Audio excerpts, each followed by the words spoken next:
विमल पोलो जोबा केसरी, हर पल मनाओ केसरी त्योहार। जी अनुराग भदौरिया, रोहन गुप्ता पूछ रहे हैं, हाँ। ये वंदे मातरम से क्या दिक्कत है? नहीं देखिए, क्यों नहीं गाते सब लोग? आप गाते हैं क्या? सभी गाते हैं, लेकिन रोहन गुप्ता जी नहीं गाते होंगे शायद, इसीलिए उनको उनके मन में चोर है। अरे यार, आप इसलिए तो एक बार रुकिए, आपका पूरा सुन लिया मैंने। अरे आपका भाषण सुना, मुझे भी अरे सुन लीजिए, ठीक है। वंदे मातरम, आप खुश हो गए? आप सुन लीजिए। आप खुशी, आपसे तो खुशी रहती है। अरे तो नहीं, अरे तो कहाँ खुश हो भैया, हमें तो आप परेशान नजर आ रहे हो।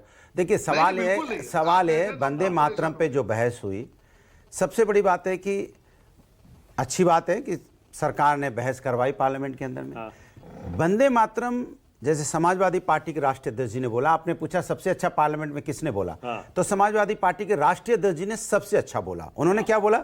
वंदे मातरम हमें जोड़ने का काम करता है, हमें एक साथ लाने की बात करता है। यही तो वंदे मातरम हुआ था, तभी वंदे मातरम के यहाँ पे नारा लगा के पूरा देश एक साथ खड़ा हुआ था और अंग्रेजों को इस देश से भगाया था।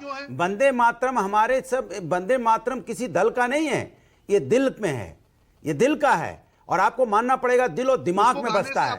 लेकिन आपके साथ आपत्ति, आपको तो आपत्ति हर चीज से भाई, आपको तो आपको आपत्ति, हमें नहीं आपत्ति। अब सुन तो लो, बीच में रनिंग कमेंट्री करने लगे भाई।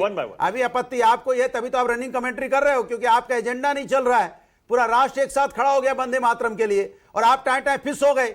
आप आए थे वहां पे राजनीति करने के लिए, लेकिन वंदे मातरम सबके दिल और दिमाग में बसता है। इसलिए गलतफहमी मत पालिए आप। और पूरे पार्लियामेंट के अंदर में ये प्रूफ हो गया है आज कि वंदे मातरम पे आपने चर्चा कराई, वंदे मातरम पे चर्चा हुई, और सबने कहा कि वंदे मातरम हमारा राष्ट्रीय गीत है। और इसमें सबको अपनी एकता नजर आती है, लेकिन आपको नहीं आती है। इसकी डिबेट की जरूरत है क्या? मुझे लगता जो है, प्रियंका गांधी कह रही है, डिबेट की जरूरत ही नहीं है। नहीं, मुझे लगता है कि भारतीय जनता पार्टी ने ये डिबेट, देखिए मुझे तो लगता है मैं अपने माँ के बारे में चर्चा कराऊं कि मुझसे पूछा जाए कि माँ को प्यार करते हो कि नहीं करते हो। ये सवाल क्या मुझे समझ में नहीं आया। कोई अगर मुझसे पूछे कि अपनी माँ को प्यार करते हो कि नहीं करते हो, अरे मैं तो कहूंगा भैया मेरी गर्दन कट जाए, लेकिन मैं अपनी माँ को प्यार करूंगा ही ना। भारत मेरी माता है, ऐसा हो ही नहीं सकता कि कोई अपनी भारत माता को प्यार ना करता हो। अरे एक मिनट रुको रोहन जी, आप बहुत चापलूसी कर ली आपने बीजेपी की। अभी नए नए गए हो, किसी को बोलने नहीं दे रहे हो। अरे भैया, नहीं यार, बोलने नहीं दे रहे, कमाल है। एक बार हो गया, दो बार हो गया। छोड़ो चापलूसी बंद करो, आप मुझे बोलने दो। इतनी देर से चापलूसी कर रहे हो। अरे मैं आपके पीछे, अरे मैंने आपको सुना, मुझे सुनिए ना।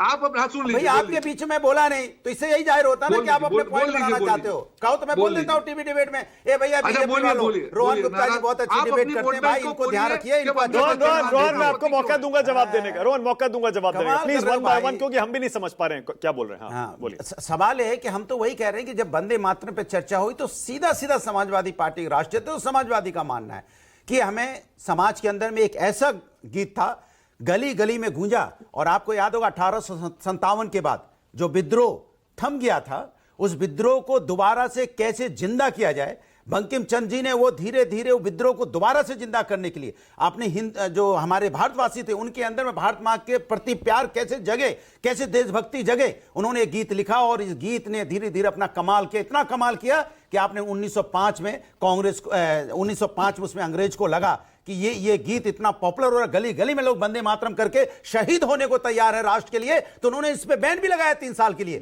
लेकिन फिर भी ये गीत नहीं रुका, चलता रहा। 1908 के बाद देखिए आप, ये लगातार ये जोर पकड़ता रहा। फिर आपने देखा होगा चाहे इशफाकुल्ला खां 1927 में हंसते हंसते वंदे मातरम बोलते बोलते फांसी पे झूल गए, चाहे भगत सिंह हो, चाहे दूसरे हमारे जो स्वतंत्रता सेनानी रहे, वंदे मातरम बोलते बोलते उन्होंने अपने गले में फंदे पे लटक गए और हिंदुस्तान को आजाद कराया। तो एक काम कर दिए, बोल दीजिए ना कि उसको राष्ट्रगान होना चाहिए। देखिए ये मैं आपको फिर बोलता हूं, जब साफ साफ हमारे इस देश के अंदर में जहां राष्ट्रपिता महात्मा गांधी जी बैठे हों, जहां सरदार पटेल जी बैठे हों, जहां पे आजाद साहब हों, जहां पे हमारे देश के पहले प्रधानमंत्री बैठे हों, जहां पे हमारे सोशलिस्ट जो रहे, गुरुजी बैठे हों, रविन्द्रनाथ टैगोर बैठे हों, टैगोर बोलते नहीं, आचार्य नरेंद्र जी बैठे हों, महात्मा गांधी जी जैसे लोग हों, ठीक है, वो जब इस बात का फैसला लेते हैं तो इसके मतलब हम अपने महापुरुषों के जो वो हमारे लिए रास्ता दे के गए, क्या हम उनका रास्ता बदल दें? हम उनका उन्होंने तय किया कोई चीज, हमने तय नहीं किया। हम अपने राष्ट्र महापुरुषों का सम्मान करने वाले लोग हैं, जो उन्होंने रास्ता दिया। सुनिए, जो उन्होंने संविधान दिया, उसमें संविधान बनाने वाले बाबा साहब थे, बाबा अम्बेडकर साहब भी बैठे थे। क्या हम बाबा साहब का अम्बेडकर साहब ने जो संविधान बनाया आज हम कहें हम संविधान को नहीं मानते? पलट दीजिए, नहीं हो सकता। इस देश के अंदर में जो महापुरुष बना के गए हमारी आपकी जिम्मेदारी बनती है, नैतिक जिम्मेदारी बनती है। जो महापुरुषों ने बनाया उनका अपमान नहीं होना चाहिए। ठीक है, ओके। क्या भारतीय जनता पार्टी उनका अपमान करना चाहती है? अनुराग आराम से, तो टेबल टूट जाएगा। नहीं, टेबल नहीं, कमाल, महापुरुषों का अपमान करेंगे। ओके, हर्षवर्धन की पार्टी। बात ओके, अब हर्षवर्धन जी आपकी बारी है, बोलिए जरा हर्षवर्धन जी, ये डिबेट की जरूरत है क्या? हर्षवर्धन जी, प्रियंका गांधी पूछ रही हैं। नहीं, एक क्षण को तो मुझे लगा कि महापुरुषों का अपमान नहीं होना चाहिए। भाषण चल रहा है। हाँ, बोलिए।